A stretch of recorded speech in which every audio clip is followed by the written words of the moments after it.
Alexandra. Hello, Carolin. Thanks so much for being here with me. Tell me a little bit, first of all, before we get into it, tell me a little bit about yourself. Like, what would you say makes you you? Ooh, what makes me me? I think strongly what makes me me is my love for learning and my love for research. I think that's a lot of what defines me. As every human, I am a kind of a very complex person, I would say. But yeah, I think my love for learning, in almost everything, not just in science, physics that I do, but in everything that I try to do is my love for learning a little bit more every time. Yeah. And would you say, to go right back to the beginning, did that already start in childhood or did that come later? Good question, but I would say that it started very much in childhood. Yeah, it started very much. I would say since I was probably, my earliest memories around 4 years old. Yeah. I started learning very early, very, very early for particular circumstances. I learned to write and read at a very young age. So I would say that yes, my love for learning started very early. Yeah. I'd love to know in general, tell me a little bit more about growing up. I was born in Bogota, Colombia, and Bogota is a big city, even bigger now. So it's a complex city, a city that I love though. So I grew up in Bogota. That's where I started my primary studies, as I said, when I was like 4 years old. And I went to school very early because at that time education in Colombia wasn't regulated.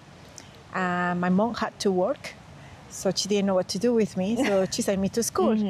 It was cheaper to send to school to actually to a place where they will take care of children. So, and then I just started learning very early age, and then I just continued my education.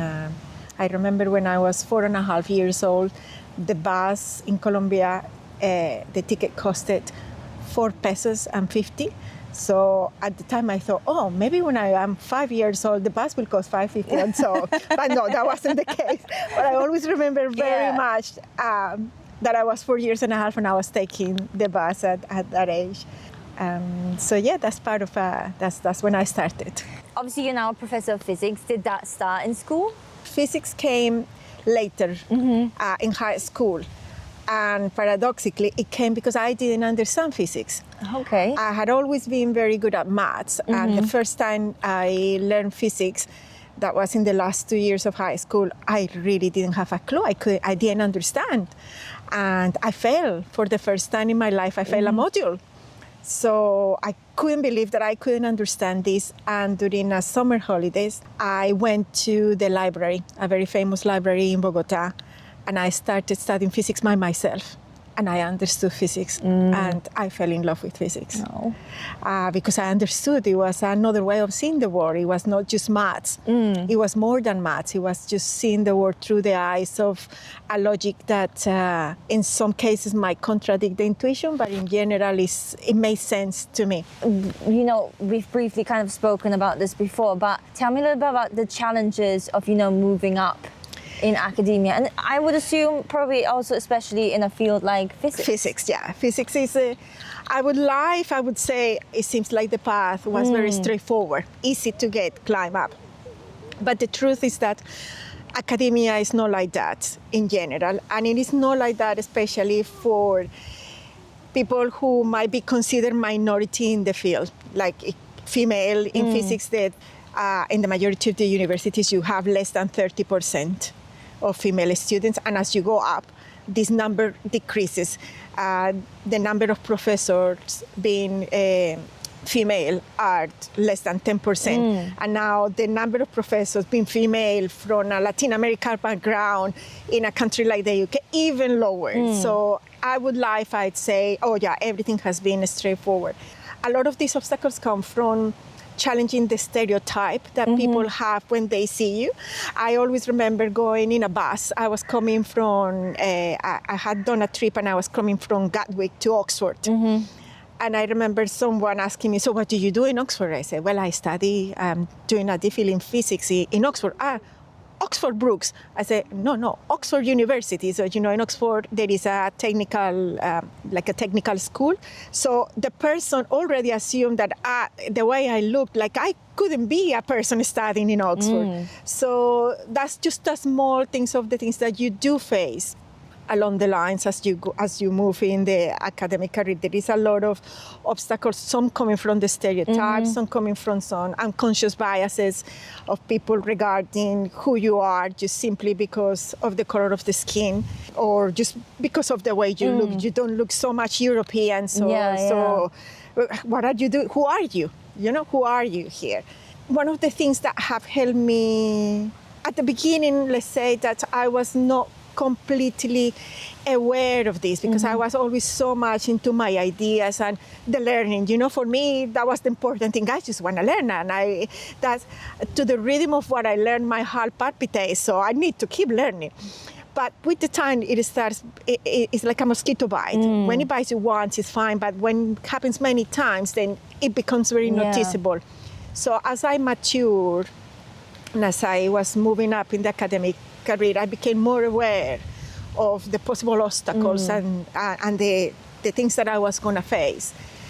And because I became more aware, then it was possible to do more things about it.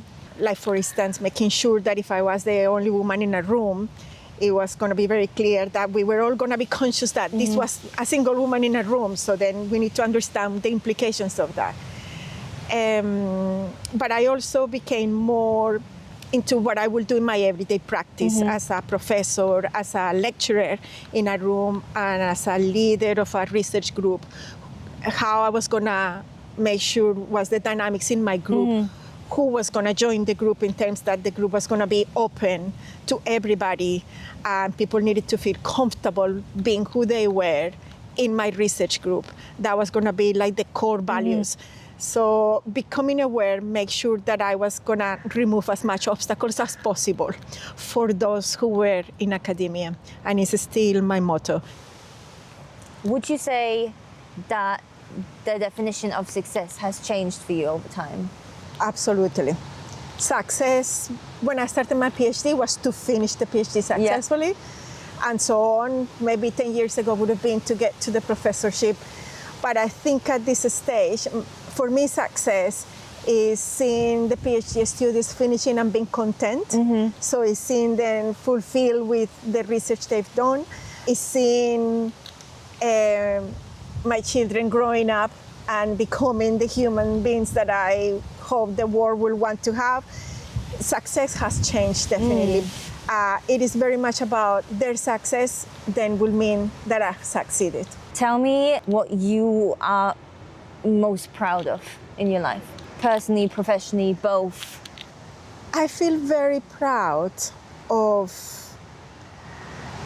the path that I have built. Yeah, I do feel very proud of that path because it is a path that has had one thing underneath, and is to be genuine who I really want to be. Sometimes it hasn't been easy, sometimes it has made you doubt whether you can continue that path, but overall, I don't think I could have done it. I would have wanted to do it differently, so I feel very proud of that path.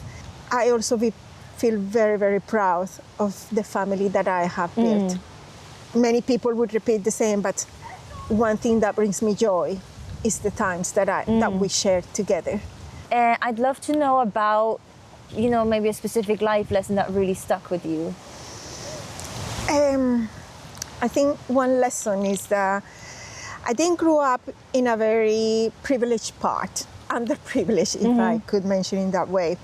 And I remember someone telling me that I was a bad example of poor people, in the sense that the expectations were so low, but I exceeded those expectations.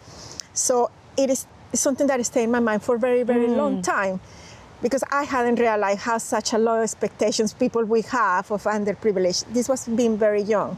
So it was like, then we need to completely erase our expectations just because of the necessities that someone could have. So that's one lesson. Never underestimate absolutely anyone based on just the circumstances. And the second one was an experience that I came here as an overseas student.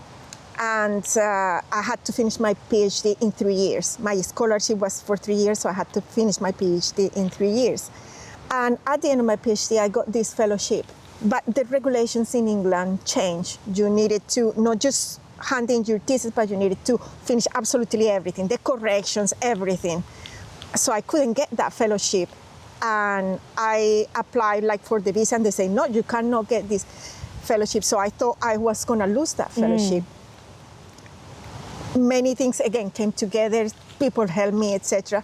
I managed to get the fellowship, but in my immigration record, there was always that visa had been denied.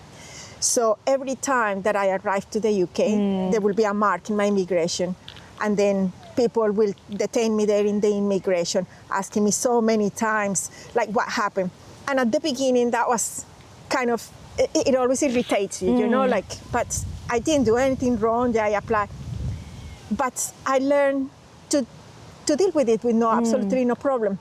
So every time I travel, I would carry all the papers of what happened, that I had finished my PhD, etc.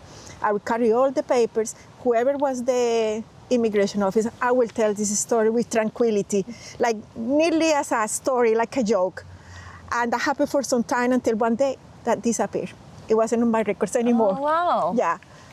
Do For you know whatever why? reason. No, I don't know. Maybe I told the story to an immigration person, and the person said, okay, come on, we cannot continue doing this. But I learned how to deal with it without it making me stress or anything. And so I think that was, I think the main thing that I learned with that, sometimes there are things that you cannot fully control, but I can do them better for myself.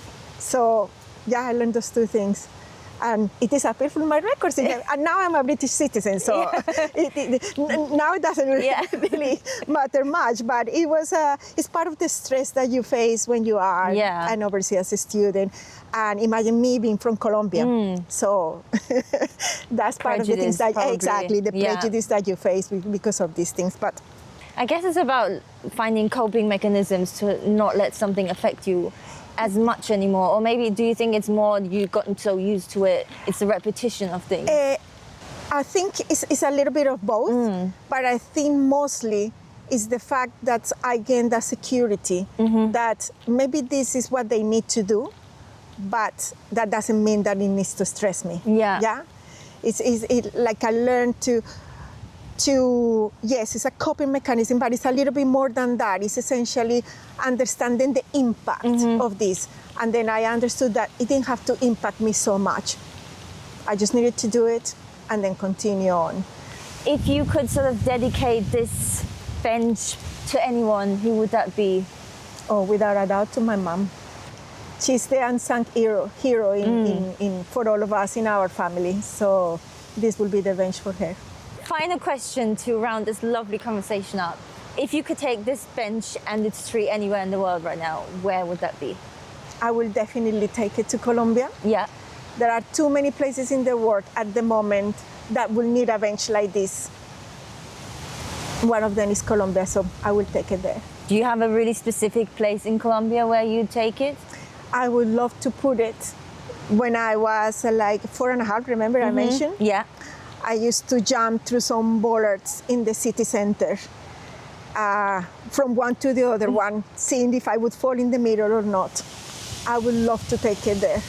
No. I would love to put it there right in the middle. For some reason, don't ask me why exactly, I don't know. It feels very symbolic to be able to put it there. I love that. Amazing. Thank you so much. This has been Carolin. a pleasure. No, thank you so much for this. And am I saying correctly, Caroline? Carolin. Carolin, I did say correctly, Yes. Because it doesn't have the E at the end. Exactly. Carolin. Yes. Carolin.